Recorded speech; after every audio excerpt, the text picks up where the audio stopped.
midnay oo aan ka hadlaynay marxuumkii magaalada Boorama lagu dilay ee sida foosha xun loo dilay maxay bishii Ramadaan madaxeedii markaas oo ay maxay hawshiisi ka dhacday Hargeysa cadaalad xumo aan kaga cabanayno cadaalad xumo ka dhacday maxay garsoorka wax lama filaana dilkaas oo ahaa aafo qaran oo aan wax la yaraysan karin amba la qarin kara aanan ahayn oo sida loo maareeyay hawsha loo galay si ummadda la yaab gelisay ay tahay cadaalad xumadaasaan ka cabanaynaa oo aan leenahay cidii waxa samaysay waxaan leenahay ummadda way baabiinaysaa maaha garsoor maaha cadaalad maaha baaris lama galin cid wax la weydiiyay ma jirto sidoo doona isaga baa u maareeyay ninkii maxkamadda haystay waxaan filaynaa garsoorku inuu sidaa wada yahay waxa la yaab noqotay ummadii haday cadaalad weydo wax jira maaha cadaalad xumadu adduunyada laga tagaa meesha cadaalad way baabadaa marka waxa weey mar haday sidaa tahay waxaan u sheegaynaa ummadda ay wax dhibayaan dareen kale inay aragto wixii meesha ka dhacay waxa cadaalad xumada caynka ee meeshaasi ummadda way wada qabsan doontaa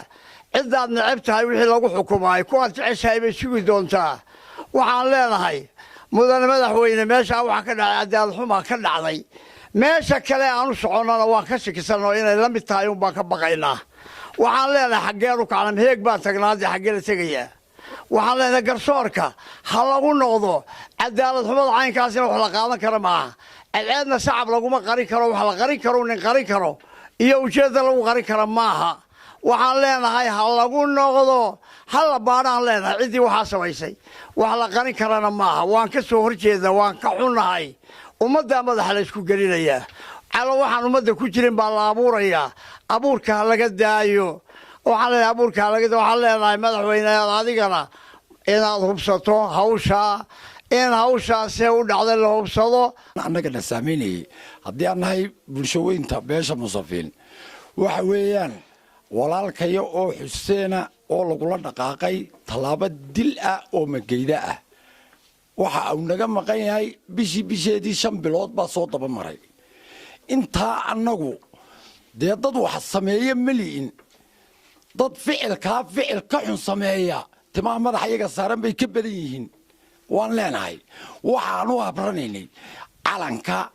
ummadda bulshada intaba xaq bay nagu leedahay fidmada cid baa kicisay cidii kicisay ee ma garanaysaa talaabada qaadayna waa cidda la dabaalanayo haddii ay maxkamad tahay iyo haddii ay maamul kala tahayba haddii laga dambeyn karin muxuu jaarsa ugu duulay gacan garab haysay ahayd waxa weeyaan haddii uu walaalkayo gamacsan yahay oo isaga ay u dhandhamayso hurdadu annaga dhidig iyo labood mid ladaya malihin waxa weeyaan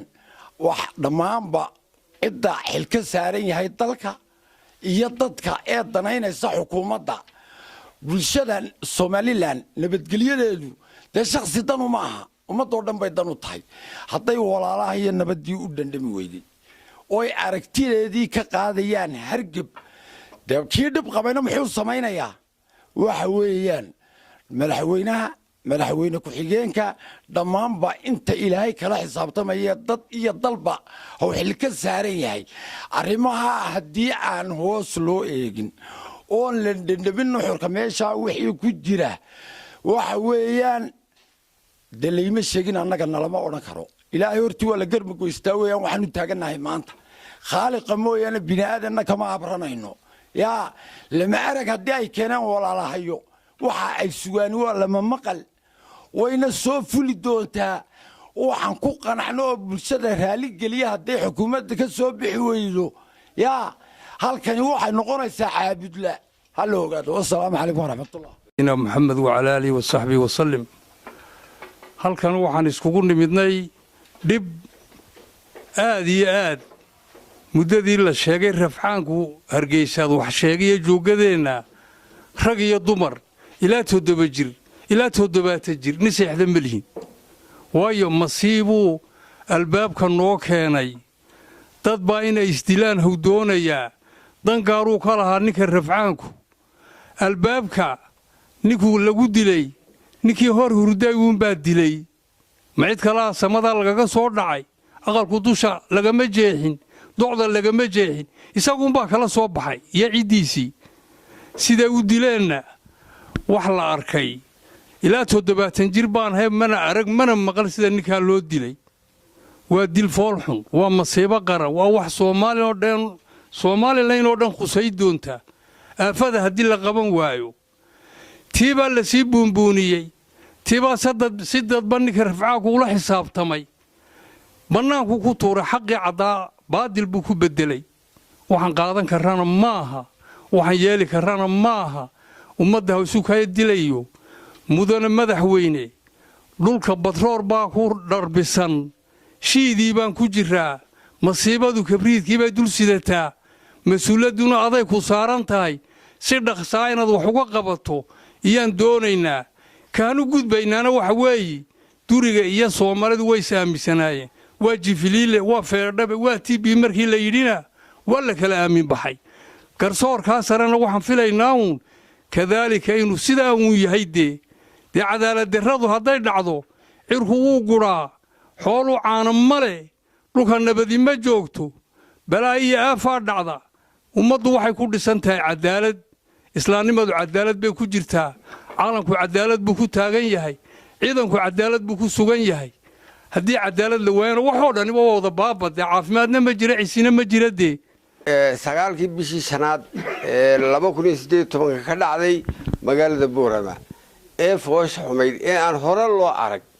arrintaas oo kale fool xumadeeda cid kasta inay ka garawday ahayd haddii laga garaabi waayo laakiin la garab siiyo ha ogaadaan kuwa garab siinaya cid waliba inay samayn karto arrin noocaas oo kale inay samayn karto ha ogaato waxa kale oo la yaabanahay nimanka waaweyn ee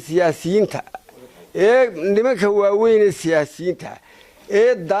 dulmiga iyo dilka iyo dhiigga intay garab boodaan u tegaya maxkamadaha wastaynaya u tegaya waa naqaanaa waan ognahay nimanka waaweyn ee siyaasiyiinta ee Hargeysa jooga ee wastaynaya maxkamadaha waan ognahay maanay ka baqaynin iyagu muddada in yar bay ku nool yihiin adduunka inay ku nool yihiin iyagu dhagartii inay la wareegaan oo bari godkii yaraa la galaan iyagoo dhagar qaba maanay ka baqayn hadday ka dayn waayaan waxaan u malaynayaa iyaga nasiib daran iyaga naftooda iyaga khasaariye annagana may khasaarin annagana go'aankayga ma bedelayaan taasi waa ta labaad ta kale haddaan hoos ugu dhaadhaco arrintaa la leeyahay qisaamo iyo mini bay tidhi maxkamadda racfaanka ee Hargeysa la geeyey ayay tidhi laleeyahay arrintani ma ahayn arrin qisaama kow sababtaanay u lahayn waxa weeye kow meesha dilku ka dhacay ma ahayn meel dadka u dhaxaysa oo cid ka mas-uul ah aanay jirin meesha waxay lahayd mas-uul buuxa qoraal leh caddayn leh hareeraha laga joogo mas-uuliyad buuxda ayay lahayd meeshaas goodiska dilka iyo sababta goodiska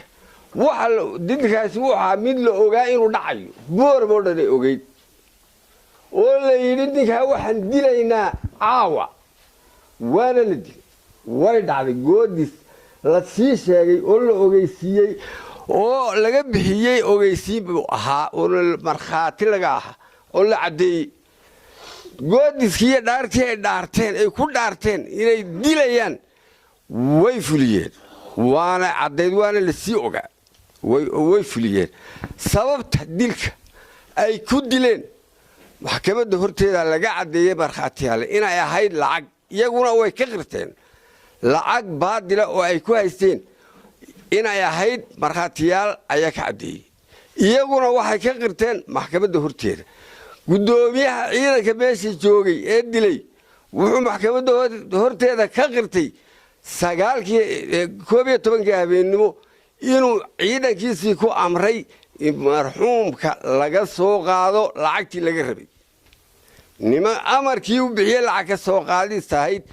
markii laga waayna waa la dilay waxaa kaloo ku xigta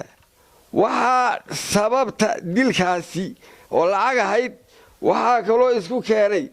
nimanka tirada intaa leg waxay 3 arrimood baa isku keenay kow dilka ninkaa in la fuliyo 2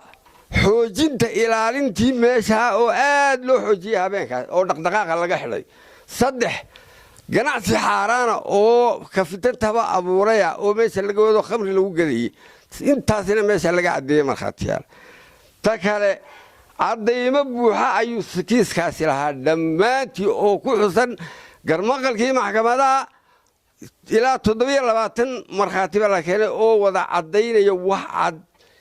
oo buuxa qof kasta oo 8 ka midna wuxuu lahaa cadaymo buuxa oo isaga u gaara iyo sababtii uu ku soo galay buu lahaa kow ta kale markii loo wareejinayay maxkamadda Hargeysa ee racfaanka la amray in loo wareejiyo Hargeysa lagu qaado arintaa waxa ka dambeeyay oo mas'uul ka ahaa gudoomiyaha maxkamadda sare ee ka mas'uulahay oo go'aanka leh iyada go'aanka leh maxkamaddii racfaan waana meesha Hargeysa wax lagu qarsan karo weey maxkamaddii Hargeysa markii la geeyay racfaanka maxkamaddii racfaanku waxay ka baydhay gebigaba oo iska laabtay